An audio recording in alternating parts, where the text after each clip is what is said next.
I welcome you to the part 3A of pharmacotherapy of type 2 diabetes mellitus.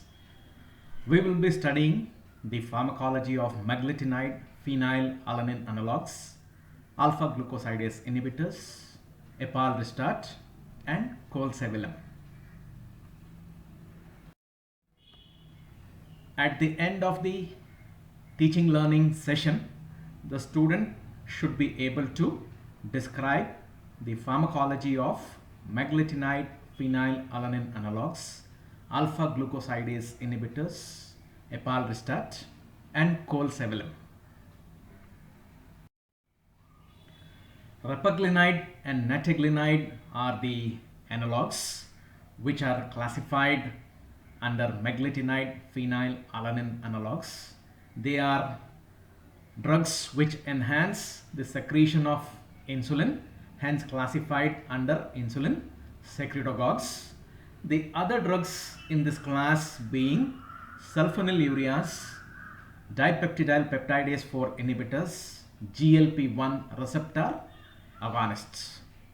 These compounds are indicated only in the treatment of type 2 diabetics. Repaglinide and nateglinide, oral antidiabetics used in type 2 diabetes. Repaglinide enhances insulin secretion in a manner analogous to sulfonylureas, binds to sulfonylurea receptors, blocks the ATP sensitive potassium channels, increases the concentration of potassium intracellularly, depolarizes the beta cell membrane, causes exocytosis of insulin.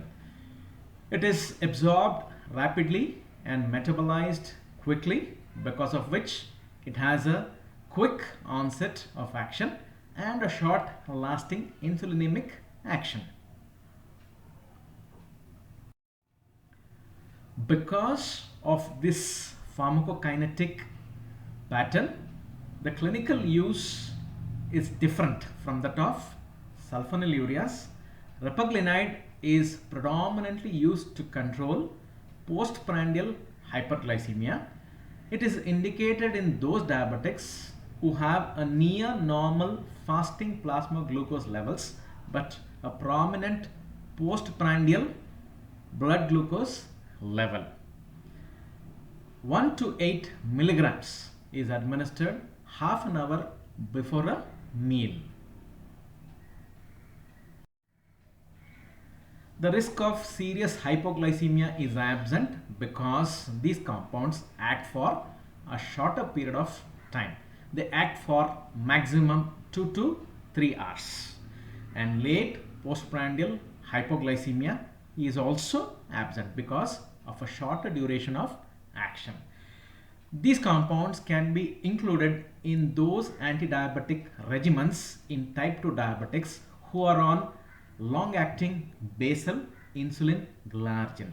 So this insulin preparation controls the fasting and interdigestive plasma glucose levels, whereas these compounds, repaglinide and nateglinide, can be used to regulate the mealtime glycemia or the postprandial hyperglycemia.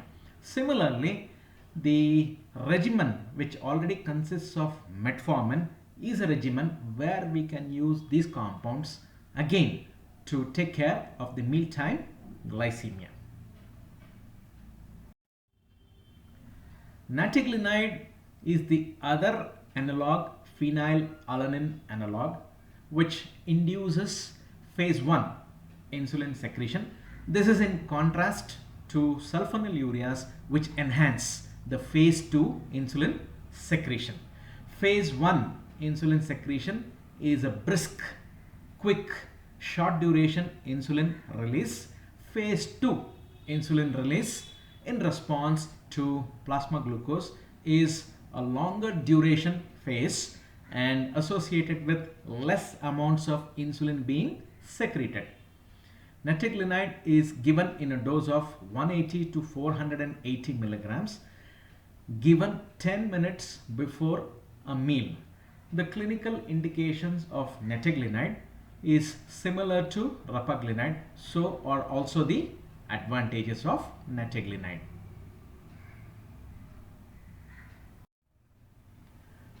Coming to alpha glucosidase inhibitors, these compounds are the oral antidiabetics which come under those agents which delay the absorption of glucose.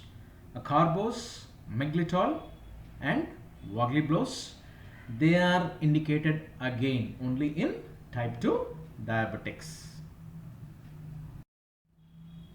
Acarbose oral antidiabetic tablets, miglitol and vogliblos antidiabetics preferred in type 2 diabetes. These compounds are reversible inhibitors of an enzyme called alpha glucosidase, which is present in the brush border of the small intestine and responsible for the breakdown of sucrose, starch and other complex carbohydrates. This results in delayed and reduced absorption of glucose from the small intestine. These compounds are used to control postprandial hyperglycemia. They also release GLP-1, the incretin glucagon-like peptide 1, to certain extent. They reduce glycosylated hemoglobin levels by 0.4 to 0.8%. They are not hypoglycemic but anti-hyperglycemic. That means they reduce plasma glucose levels but do not produce hypoglycemia. Acarbose is given in a dose of 50 to 100 milligrams administered before a meal. It is basically used as a supplementary drug to an anti-diabetic regimen in type 2 diabetics to obtain the required response, that is to obtain a glycosylated hemoglobin level which is less than 7%.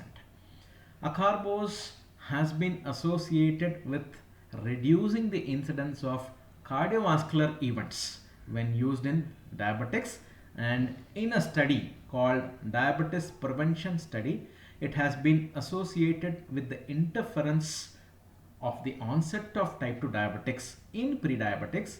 Acarbose has also been associated with the reduction in the incidence of hypertension and heart disease in pre-diabetics.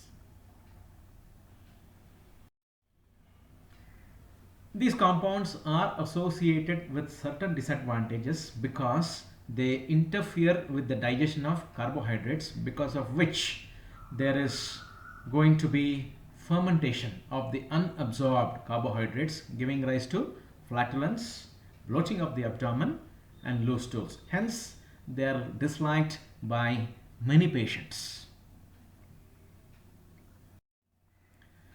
Miglitol and voglibose are the other alpha glucosidase inhibitors. Miglitol is more effective in inhibiting an enzyme called sucrase. It is administered in a dose of 25 to 100 milligram before a meal, and voglibose 200 to 300 micrograms before a meal. Epalristat is an aldose reductase inhibitor. Aldose reductase is an enzyme which converts glucose into sorbitol. So in diabetics, excessive glucose is there, because of which excessive sorbitol is formed. This sorbitol can accumulate in nerves and other tissues, and it is associated with the pathogenesis of neuropathy in diabetics.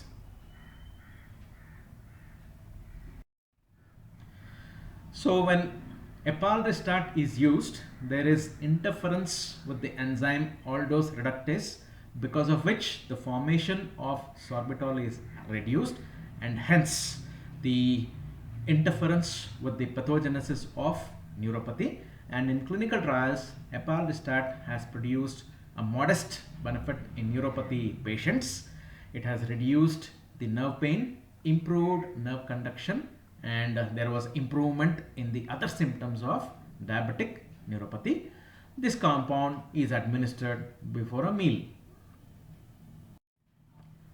Epalristat tablets, which is indicated in type 2 diabetics with neuropathy. Colesevelam is a bile acid binding resin which reduces the levels of both cholesterol and glucose in the blood. It has a modest anti-diabetic efficacy and it is usually used as a supplement to an already existing anti-diabetic regimen in type 2 diabetics to improve the efficacy of the regimen. And GIT adverse effects are very prominent with the use of colesevelam. Colesevelam tablets and oral suspension, which is used as a supplementary agent in the treatment of type 2 diabetics. Pharmacology of pramlintide. I have added the slides. I had forgotten to mention previously. Pramlintide is a synthetic amylin analog. Amylin is islet amyloid polypeptide which is synthesized in the beta cells. It is stored and secreted along with insulin.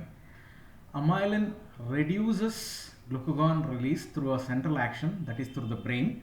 It delays gastric emptying, retards glucose absorption and promotes satiety, and in the process it reduces blood glucose levels. Pramlintide is the synthetic amylin analog which is injected subcutaneously before a meal and can attenuate or reduce postprandial glycemia as well as produces an anorectic action. Pramlintide is supplemented with mealtime insulin in both type 1 and type 2 diabetics when insulin alone fails to reduce the glycemic peak associated with a meal.